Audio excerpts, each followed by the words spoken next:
Right before the entrance song, I began to feel it. And I looked around, I could see others did too. A strong and clear sense of the presence of God came over us. As thousands of kids from the Archdiocese of Los Angeles were gathered for the Holy Eucharist last Thursday in Anaheim, California, at their annual Youth Day. As the Mass continued, I realized that the Holy Spirit was pouring himself out on those kids. I'm not talking about some kind of esoteric magic. Rather, the Spirit of love, wanting to touch these kids, surround them in love, so that they would know who Jesus is, and to place their trust in Him in a world that is trying to make it so hard for young people to have faith and hope. In St. Mark's Gospel, after showing Himself to Peter and to James and to John in the Transfiguration, the Lord takes the disciples aside to teach them.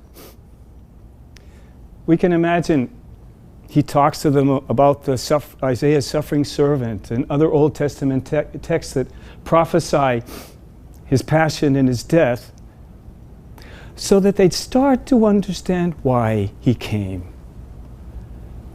He came for this outpouring of God's infinite saving love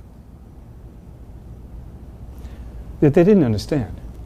Maybe they couldn't understand. Maybe they just couldn't, because the resurrection hadn't happened yet.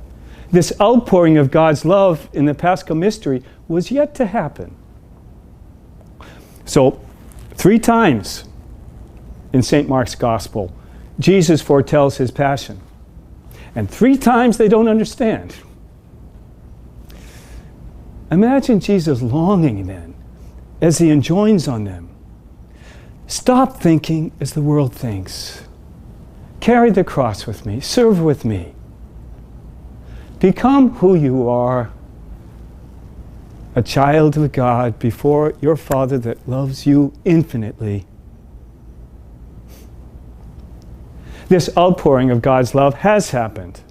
Jesus rose from the dead, so now His dying for love and rising to new life is the pattern of our lives.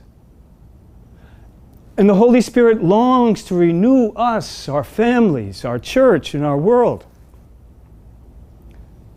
In 40 days then, we will celebrate the great annual renewal, Holy Week 2020. And so it's so important to prepare for it. Have you thought how you're going to live Lent? Parents, you can find lots of simple ways to live Lent in the home. For help, please visit our Catholic Mom website.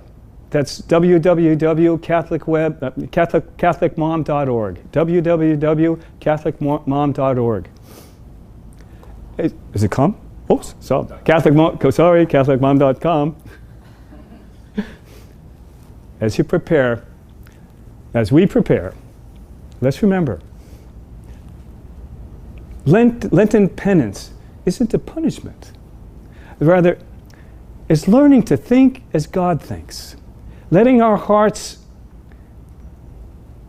be ready and be open to receive and to be transformed by the Spirit of love, this Spirit of love that we so long for and our world so needs.